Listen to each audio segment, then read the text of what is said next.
I was lost from motherhood, and completely detached from what felt like my like passion and desire, my career. Um, and it was a huge push to commit to this program. And undoubtedly, I noticed from week one, my trust in Michelle, my trust in the content, my trust in the community, my cohort was, it just felt instantaneous. And for me, trust was a huge part of moving forward. I was backpedaling, I was mistrusting of myself. Yeah, so just even finding my footing and being able to trust a community again, in return trust myself to bring content to my clients and my students. Within that first 2 weeks, I shifted my identity, from that trust again, and was able to move classes and my own content, bridge relationships that I hadn't had in a couple of years. My daughter's too. So I was bringing back this essence of myself and creating new at the same time. And that just was, it was completely fulfilling, but it was the thing that I knew I needed that I like couldn't quite put my finger on. So that's like sort of the business portion, but relationships, I had mentioned, I think a little bit in our group, which was also a beautiful type of communication to keep upholding. So I'm just kind of looking at that as another relationship plus our cohort.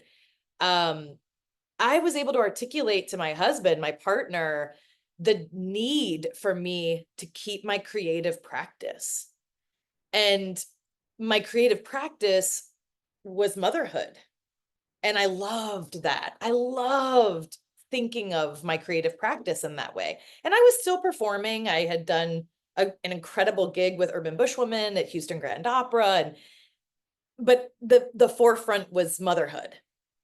And being able to articulate with the tools, the modules, piece by piece to my partner in a way that I hadn't been able to articulate. We've been together for 15 plus years. I saw him see me in a different way. And that was like kind of otherworldly. Um, I needed the languaging of this creative cohort to help get me there. And I didn't realize that until it was like week two. I was like, whoa, whoa, whoa. um, and then just to finish it, the relationship to myself, that pull away from only mother, the responsibility of someone else, and kind of that return to trusting myself, and being able to trust my daughter in a way that was like, oh, she's okay. I can pull away a little bit and return to that essence of myself.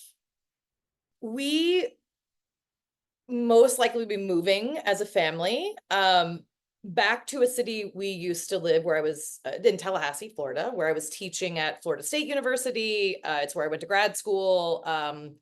It's where I met Jawale Willa Jozaler, who I've been, working with for a long time. I've been asked to go back and teach.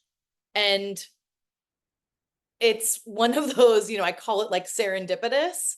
And the entire time of the course, um, I kept the mantra of Michelle, abundance is everywhere. And I've added the solutions are always around me.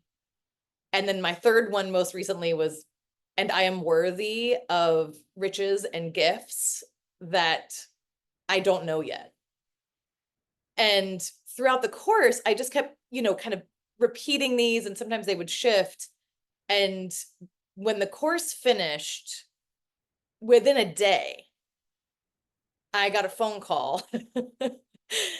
And it was like, hey, do you want to come up and teach these workshops?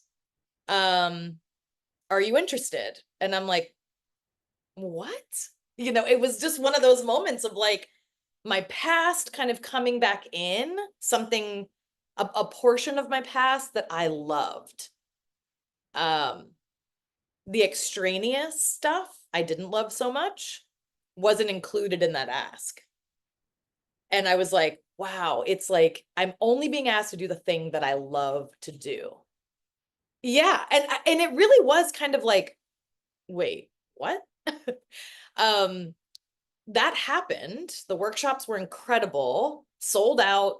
They were really wonderful. And now I've been asked to come back for 2 months for more of like a long-term teaching gig. So I'm doing it. We're moving there for a couple of months and like kind of taking that leap that I know before the course, I would have said no.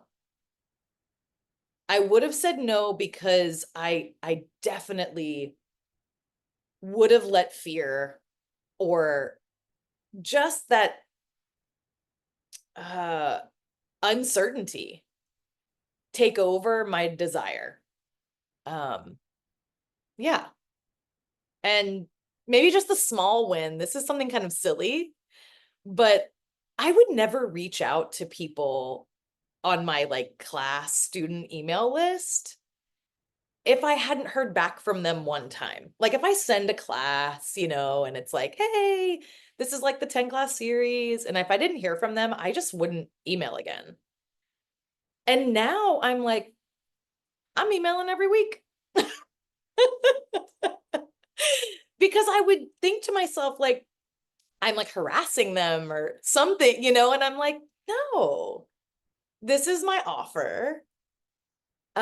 This is how I contribute. This is how I advertise. This is how I am, like filling myself out in the world. Um, and I've noticed that's a big win for me because I think I was like shrinking when I told myself like, oh no, no, no, no, I can't send an email again. And now I feel this like expansion when I'm like, no, I'm gonna reach out again. Yeah. It's tiny. It feels tiny. It seems tiny when I say it, but I'm like, I really feel, the like fear of it in the beginning. And then it's like, no, no, no, I got this.